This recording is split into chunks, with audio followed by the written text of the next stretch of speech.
હું ઘણી વાર બોલ્યો છું, કૂતરા હડકાયા બહુ થયા છે યાર. બટકા બીજા ભરે નામ આપણું આવે છે કે તમે એને બતાવ્યું સમજદાર છે, આપણો ખજૂરભાઈ એકલો ન પડી જાય યાર. સત્યના માર્ગે હાલવું છે. શું કામ ઘણા નથી બોલતા કે ભાઈ આમાં કોણ પડે? હવે મેં તો નક્કી જ કર્યું છે કે હું નીકળી છે ખાંદામાંથી, હવે ભલે થઈ જાય. પણ ખજૂર તો મારો ખજૂર છે સાહેબ, જેને ગરીબના આહુડા નુયા છે. અને આજ તમે આની ભેળા નહીં હાલો, આજ તમે સત્યની હારે નહીં હાલો, તો તમે હાલશો કીધી તો મને કહેતા જાવ એટલે આગલા ડાયરા મને ખબર પડે બોલવાની. હાલવું છે ને ખજૂરભાઈ? હું તમને પંપ મારવા નથી આવ્યો ચાઇનાના, પણ એક સાચો માણા, સાચી રાહ માથે હાલવા વાળો માણા. અને હું તો આ માધ્યમથી ગુજરાત ભારત સરકારને એટલું કહું છું, આપણા માન્ય મુખ્યમંત્રીને એટલું કહું છું, આપણા વડાપ્રધાનને એટલું કહું છું, હાથ જોડીને કે એવો કાયદો લાવો કે કોઈ કોઈના પરિવાર, કોઈની બેન દીકરી, કોઈના ઘર વિશે કાંઈ બોલે તો એના ઉપર ગુનો દાખલ કરો, એને કાયદાનું ભાન કરાવો. કોઈ હારા માણાની છબી ખરડાઈ જતી હોય અને આ દુનિયા ટગર ટગર જોવે અને પછી મજબૂર થઈને એને કંઈક કરવું પડે અને પછી એમ કે એકચ્યુઅલી કાયદો હાથમાં લીધો, તો તમે જ કાયદાને કહો ને. એવો કાયદો લાવો ને. વાણી સ્વતંત્રતાનો હક છે, એ મુદ્દાની વાત છે. ભારતમાં વાણી સ્વતંત્રનો હક છે, તમે ગમે એ બોલી શકો, પણ સારું બોલવાનો હક રાખો. કોઈની મા બેન, કોઈનો પરિવાર દેવાજ ખબર બોલે તો એના ઉપર ગુનો લાગુ પડે, કોઈ ચમરબંધી બોલે તો એને લાગુ પડે. આ તો આજકાલ રમત આલે છે. કોઈ હારો માણા આગળ જાતો હોય, કોઈ હારું બોલતો હોય, કોઈ હારું ગાતો હોય, કોઈ હારા કામ કરતો હોય તો બીજા મંડે બોલવા જેમ ફાવે એમ, એની છબીને બગાડવા માટે, ખાંદો મંડે ઉડાડવા, એની છબીને ખરાબ કરવા માટે. સાહેબ, મારે તમારા માધ્યમથી ખજૂરને કેવું છે કે અમે તારે હારેથી જીવવાનું થાય તોય ભલે ને મરવાનું થાય તોય ભલે, તું તારે હારા કામ કરે જા. મારા બાપ, મારો ભોળો નાથ તારી હારે છે. ગરીબ માટે જેને કંઈક કર્યું છે સાહેબ, જેના માથે નળિયા ન હોય, બોભારા માથે પાણી પડતા હોય સોમાહાના, એના ઘરે જઈ જઈ અને મકાન બનાવ્યા. પૈસાની વાત નથી કરતો, ડોનેશન આપે મકાન બને એ તો બરાબર છે, બનતા હોય, પણ પોતાનો પરિવાર મૂકીને ગામો ગામ, કિલોમીટર કિલોમીટર સુધી, હજારો કિલોમીટર એ માણસે કાપ્યા છે ને. તો હજી કહું છું કે આપણે આજ એનો સાથ નહીં આપી તો ખજૂર શહીદ થઈ જાય પછી આપણે ભેળા હાલશું? આવો હારો માણા દુનિયામાંથી વિયો જાય પછી હાલશું? એ વિચાર તમારે કરવાનો છે. તમે સમજદાર છો. ઘણા મને કહેતા તમારે ન બોલાય, તમે આવું કઈ ન બોલતા.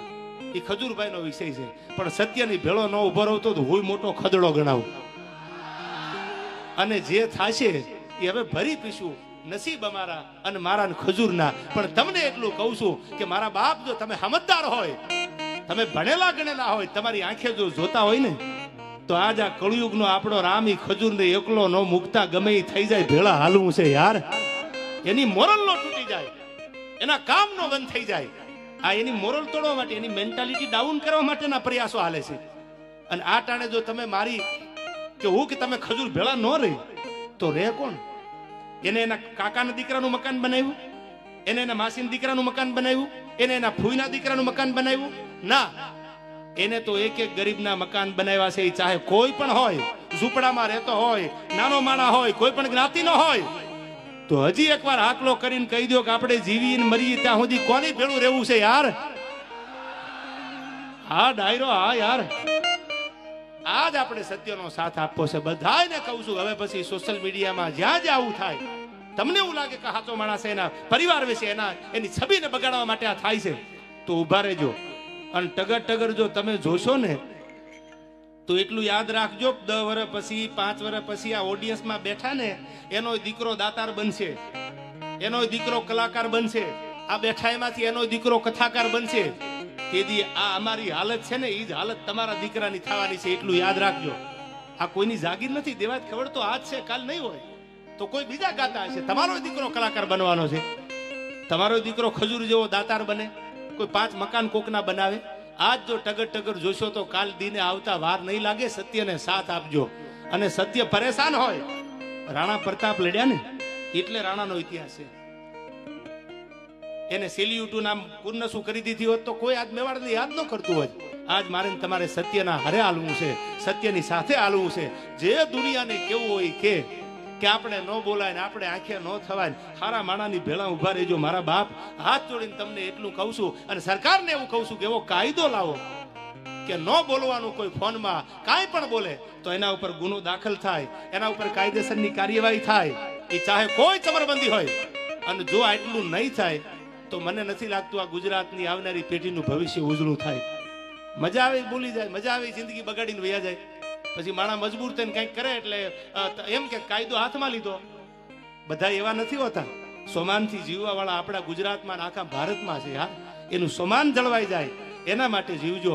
યુવાનોને એટલું કહું છું, સોશિયલ મીડિયાનો સદુપયોગ કરજો. તમારે ફેમસ થવા માટે કોઈને ખરાબ ન બોલતા, કોઈના પરિવારનું ખરાબ નહીં બોલતા. દ્વારકાધીશ ઉપર ભરોસો રાખી અને સારું બોલજો. આજ નહીં તો કાલ તમે ફેમસ થશો યાર. આ જિંદગીમાં બધા ઝીરોમાંથી હીરો બન્યા છે, કોઈ જેનીમાંથી હીરો નહોતા યાર. આ યુવાનોને કહું છું. હા મારો ખજૂર, હા કરોડ દિવાળી તારા રાત તપે બાપ. હવે મારે ગીત તમને સંભળાવવું છે, સાંભળજો. ફાંસીના માચડે ચડ્યા હતા યુવાનો માટે કવિએ ગીત લખ્યું છે. અમારો કિરણભાઈ ખાચર ગીતમાં લખે છે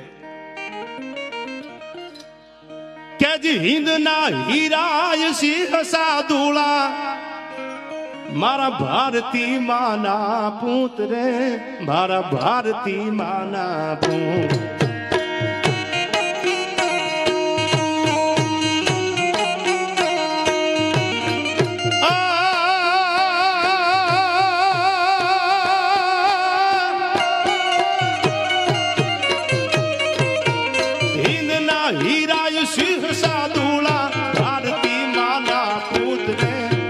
ભારતી માના પૂત.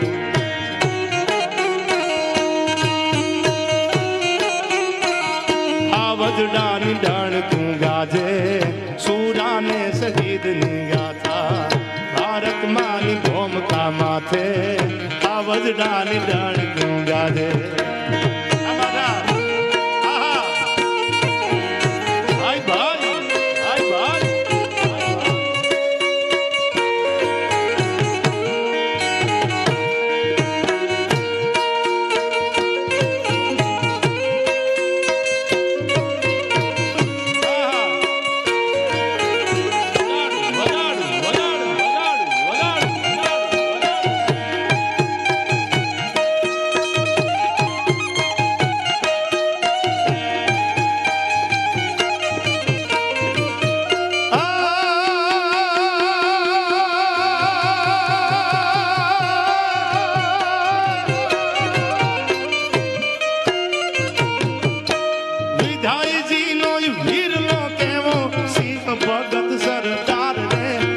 સિંહ ભગત સરદાર.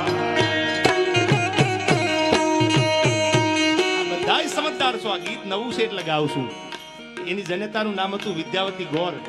એનો દીકરો કેવો સરદાર સિંહ સાદુલો હતો. એને 14 વર્ષની ઉંમરમાં કીધું તો અબ તો આઝાદી મેરી દુલ્હન બનેગી. આઝાદીની હારે લગ્ન કરવા છે મારે. આવો શહીદ વીર ભગતસિંહ હતો. એના માટે કવિએ કીધું. કેવો હતો મારો દેશનો ક્રાંતિકારી.